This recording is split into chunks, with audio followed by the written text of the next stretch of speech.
Hello, everyone, and thank you for joining Internet Stories today. Today we have three great stories. Two of the stories are from Reddit's entitled Parents subreddit, and one is from Reddit's tifu subreddit. Our first story is about an amazing doctor who had to shut down an entitled mom in the middle of the hospital waiting room. Our second story is about a girl who walks in on her mom masturbating in the middle of the night. Our third story is about some neighbors who feel that just because they like the neighbor's dog, they should be allowed to have him all weekend. Just kind of like joint custody of a child somehow. This story is from Reddit's entitled Parents subreddit. It is called Doctor Shuts Down Entitled Mom During an Emergency. I'm posting this for a friend of mine. My buddy is a very good surgeon, and he has dedicated his life to medicine. He frequently goes to hotspots around the world to offer his services. He spends time in Syria, in Iraq during the war, in Africa. After 9/11 and the Boston bombing, he got in his car and offered his help to hospitals there. He is unmarried, and the only thing that he does for himself is take 3 or 4 weeks off twice a year. Once in July and once in December. He told me he does this so he doesn't lose his mind. On those times, he really lets loose. He'll go on vacation somewhere, maybe take up a hobby, go skydiving, scuba diving, meet women, eat wild food. And at Christmas, he spends time with his brother's family and apparently gives some pretty nice gifts. He's a good person, and as you could ever hope to meet, and an excellent surgeon. Without giving too much away, before COVID, at his hospital, they had a pretty busy day, which at a hospital is never a good thing. He was doing one emergency after another. Everyone was slammed, and more people were waiting for emergency care. One person had already died because of the backlog, and a few more people on the operating table. No matter how good the surgeon is, sometimes you simply can't save people. In the midst of all the chaos, entitled mother walks into the ER and begins demanding that someone see her brat kid who had a bruise on his face because another kid punched him at school, probably for being a brat. The secretary managed to get her to wait in the waiting room with all the people waiting to see if their loved ones were okay. Her kid went and apparently decided that he was the only one allowed to play with the hospital waiting room toys and would scream at any other kid who tried to approach.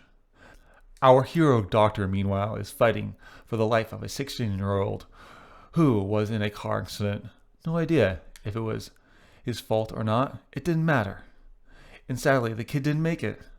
I always feel this is the worst thing for a surgeon. They try their best, but sometimes it's not good enough. He has to get his own emotions in check before going to face the parents. They have a special room for this in the hospital. It has comfortable furniture and a table that is nailed down. He's in the middle of breaking this awful news to parents who are feeling the pain that words are too cheap to describe. When in burst Karen. Apparently she followed the parents as they were escorted to the room. She took a look around and said, "When are you done taking a break? My son needs..." Doctor shoves her hand out and calls security. He finishes talking to the parents, then goes to the waiting room. The secretary filled him in.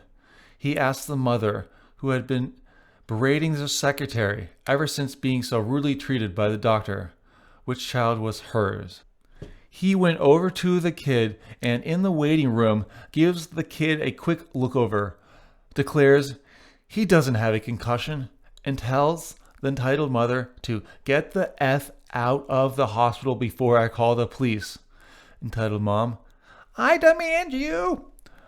Hero doctor, "No, I have patients that need me much more than you. Your kid is fine. You just need to raise him better. Get the F out." He had security escort her and her kid all the way to her car to ensure that she left. This is a guy who I have never seen get angry. He got robbed in Ibiza, losing his wallet, all his credit cards, ID, and his passport, and shrugged it off, saying he already canceled the card, but an alert out for the ID, and the most the robbers got was about 50 euros and a nice wallet. But when he told me this story, he was shaking with rage. I mean, this is a awesome story because, you get to find out that there really is truly amazing people out there. But also at the opposite end, there's truly shitty people out there that just don't give a shit about anyone else besides himself. So finally, they got put in their place for once because they probably don't get put in their place enough. So I commend you, Hero Doctor. Thank you for doing so much good in this world. This story is from Reddit's TIFU subreddit. It's called TIFU, by walking in on mom masturbating. TIFU, by walking in on my mom masturbating. This happened in February of 2013. After 2 years of repressing this and not telling anyone, I'm finally ready to get it off my chest. Probably not important, but at the time I was 20 years old, female. I'm still female, just not 20. Okay? It was 6 a.m. and I couldn't sleep. For some reason, I thought I would be able to sleep better on the huge armchair in my parents' room. So off I went. I walk into my parents' room. I am 5 feet from their bed.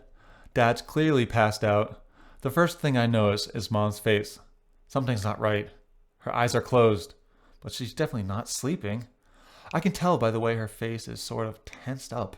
Her mouth is open a little. Something catches my eye. Oh no.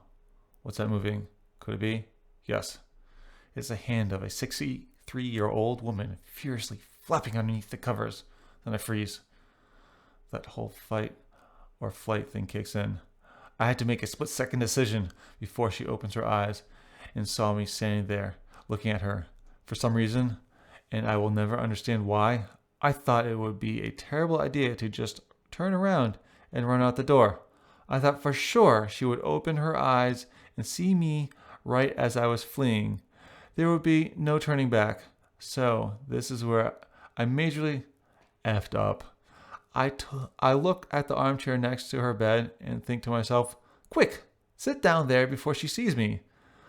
It was all so sudden. Not more than 8 seconds had gone by since I stepped foot in that room. Anyways, so I plop down in the armchair, curl up, and pretend to sleep. I immediately realized what a terrible mistake I had just made. It was too late to peace out, and there was absolutely no way of getting out of this without some sort of confrontation.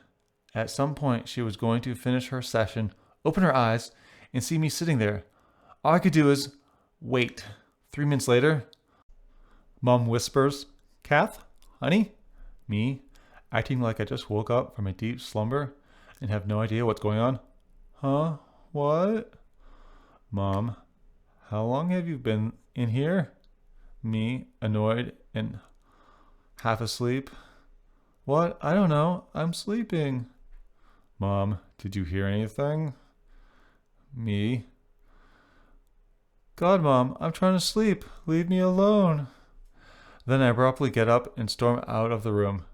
She never said anything about it after that. Maybe I fooled her?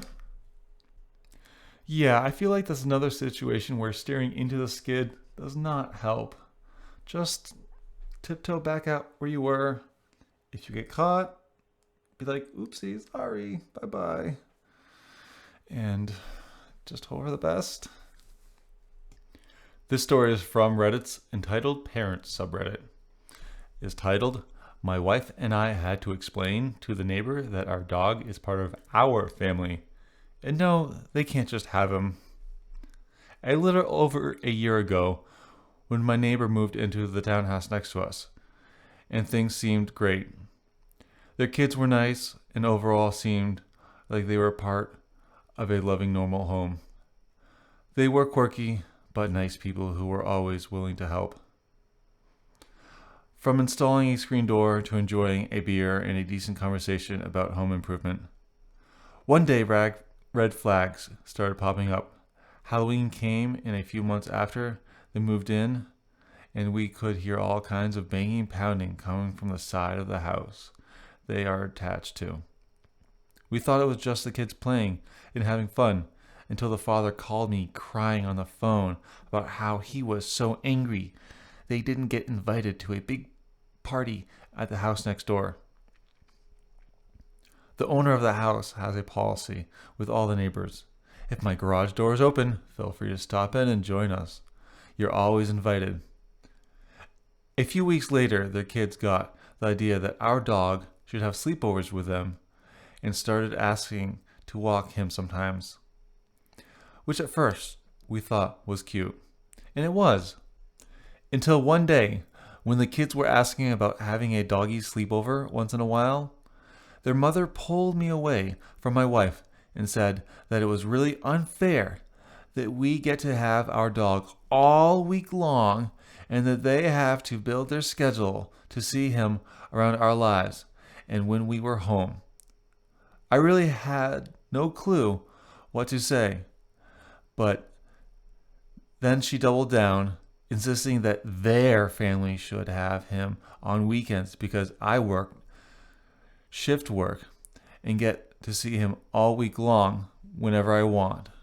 Our relationship with them ended after we caught one of their kids scratching our cars accidentally, and they told us to call the police when we tried to letting them know what happened. We didn't want money for it or it to be fixed. We just wanted the kids to be more careful. Yeah, I mean, the thing is here, you don't mess with someone else's dog. The dog is like a kid. You don't go to someone else and say, I want your kid on the weekends because that's what I want. No, it's not. That's not your child. Stay away from their child. Thank you for joining Internet Stories today and listening to some crazy stories with me. I hope you like all of them. Please like and subscribe for more future stories. Please let me know in the comments below if any of the stories sound familiar.